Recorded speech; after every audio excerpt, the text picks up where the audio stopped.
V dnešných top aplikáciách vám ukážeme slovenské apky, ktoré vás naučia byť občiansky aktívnymi, či pomôcť odstrániť nelegálnu skládku. Znovu sa pôjdeme pozrieť za deťmi a Giska vám povie, ako si zabezpečiť svoj mobil.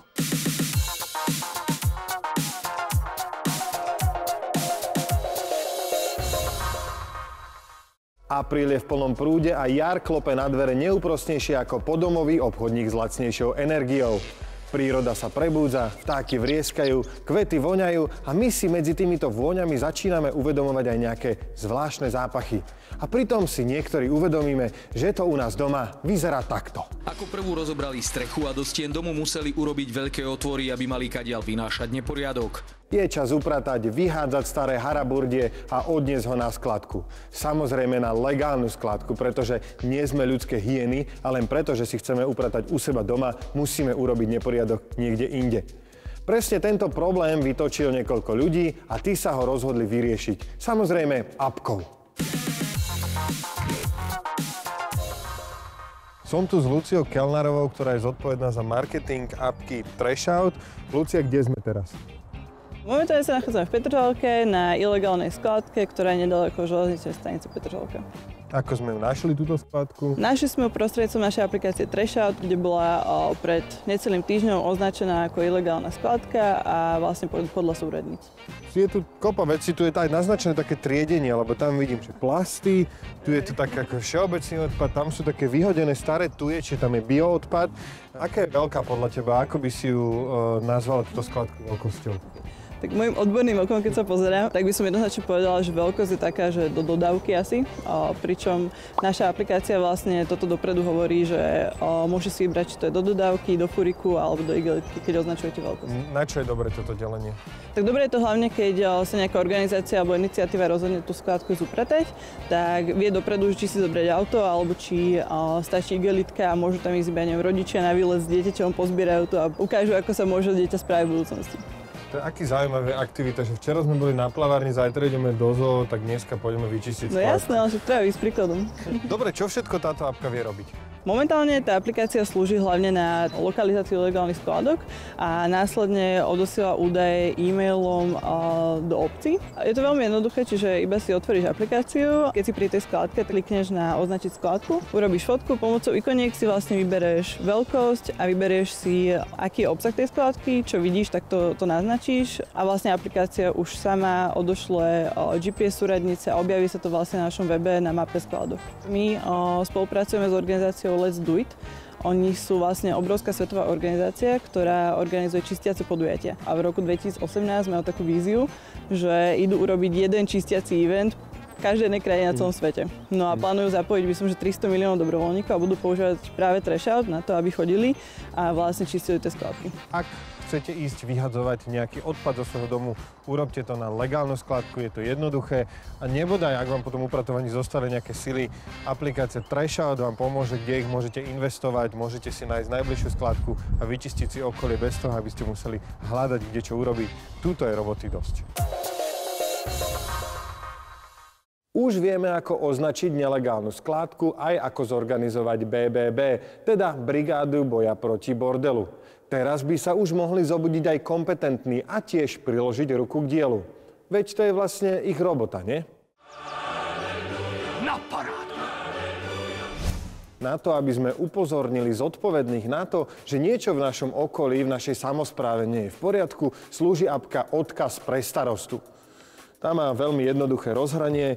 Hneď ako sa spustí, vidíme posledne nahlásené podnety. Aplikácia sa ovláda veľmi jednoducho. V strede je tlačidlo plus, pridať podnet, prostredníctvom ktorého môžete pridať nejakú vec, ktorá vás hnevá. Môžete si ju odfotiť, vybrať si kategóriu, stručne ju popísať a dať tam samozrejme aj svoje kontaktné informácie, aby ste vedeli, čo sa s ňou deje ďalej. No a pomocou lokalizačných služieb, pomocou GPS ju viete označiť presne aj na mape, takže kompetentní nebudú môcť povedať, že no my sme to nenašli, my sme s s tým nevedeli nič vyriešiť. Jednotlivé podnety môžete aj komentovať, napríklad keď sused napíše pred domom na ulici mi stojí vrak, vy mu tam môžete napísať komentár, to nie je vrak, to je moja 120 po dedovi, ktorú o 10 rokov predám za 50 000 eur ako veterán. K jednotlivým podnetom sa môže vyjadriť aj samospráva, napríklad v ideálnom prípade tam môžu napísať, že ich už odstránili. Bonzáckú aplikáciu Odkaz pre starostu nájdete na iOS aj na Androide a je samozrejme zdarma. Po čase v tomto našom telefóne sa nazbiera veľmi veľa súkromných údajov. Nechceme, aby sa k ním niekto dostal. Môžu tam byť bankové údaje, e-maily, SMS-ky, fotografie. Takže dnes sa musíme naučiť, ako tento náš telefón si zabezpečiť, aby k našim údajom sme sa dostali iba my. Potiahneme prstom po obrazovke smerom dole, nájdeme si ozubené koliesko, ťukneme, nájdeme si zamknutie a zabezpečenie, ťukneme a typ zamknutia obrazovky.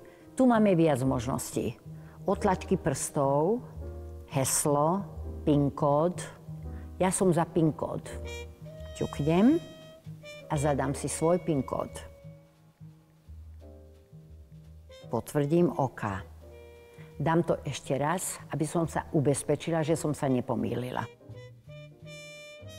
A od tejto chvíle telefón je zabezpečený.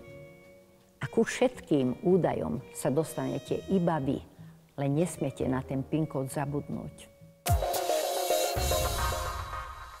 Upratovanie je fakt oprus jak hovado a len šialený človek upratuje len tak sám od seba.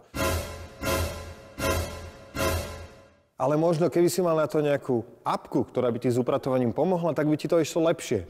Na to slúži apka Clean House. Tá sice tvrdí, že ti s upratovaním pomôže, ale nepomôže. Slúži iba na to, že si môžeš zadať jednotlivé upratovacie úlohy, ktoré máš a potom si ich odškrtávať, že si ich splnil.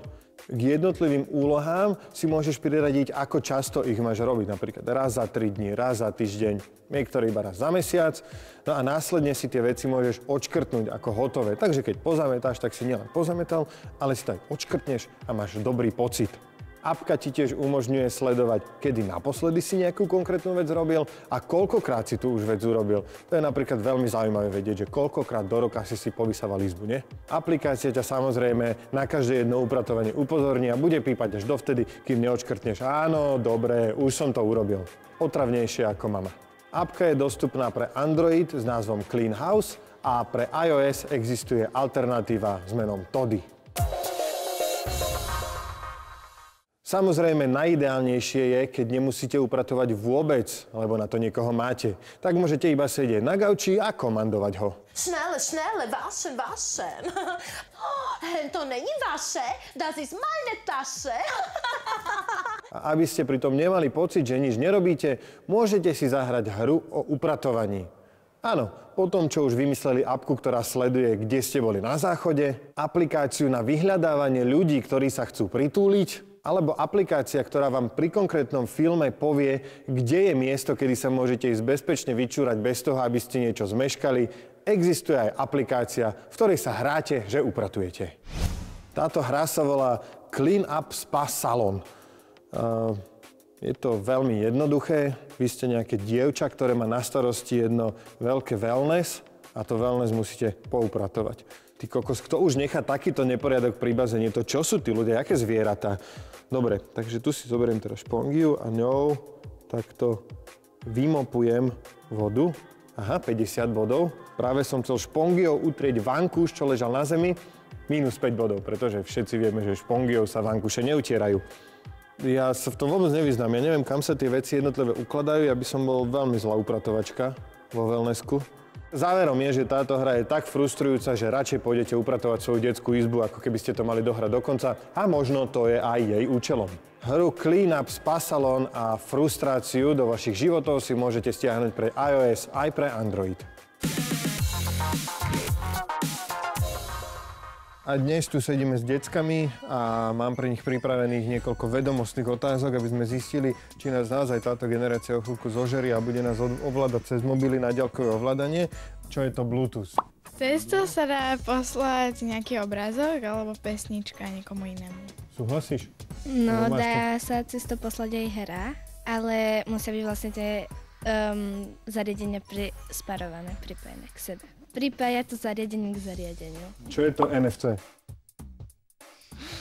Neviem. Na čo je dobré zamykať si telefón? Povedz. Telefón je dobre zamykať si na to, keby ti ho niekto ukradol, aby ti nemohol vypnúť napríklad GPS-ku. Pretože keď máš stále zapnutú GPS-ku, tak vieš určiť, kde ten telefón máš. Napríklad stratí sa ti telefón, ideš na počítač a naťukáš tam meno toho telefónu a číslo nejakej GPS-ky a ono ti ho nájde, kde je. Čo je to GPS? GPS, tam si môžete vyhľadať napríklad nejaký hrad alebo tak, kam chcete ísť a vám to hneď ukáže presnú polohu a máte k tomu aj súradnice. No, vám to potom aj nejaká proste žena vám diktuje, kam máte ísť zabočiť alebo nejaká žena vám diktuje, hej.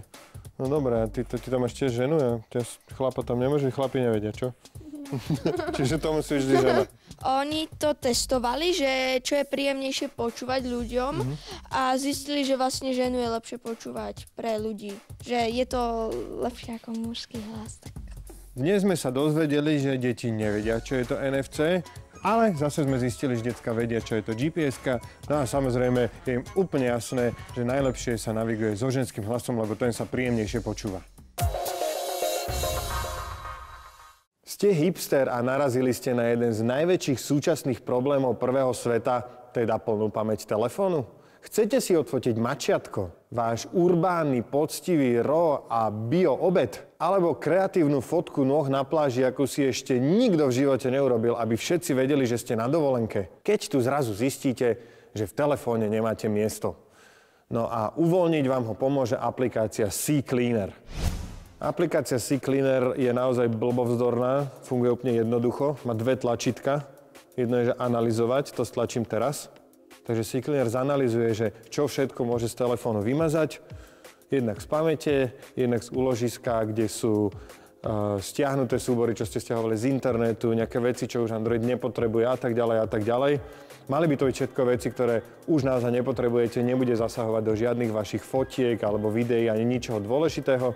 Toto zanalizovala, navrhuje mi, že môžeme vyčistiť, pozrite, kopu miesta, takže dáme druhé tlačítko, ktoré tu je na tejto obrazovke a to je vyčistiť a cink, zázrak, pamäť je voľná. Naozaj jednoduchšie to už byť nemôže, stačí si apku stiahnuť, stlačiť analyzovať a potom vyčistiť. Hotovo, pamäť je k dispozícii, môžete si fotiť mačiatka, bagety, olivy, ponožky, čo len chcete.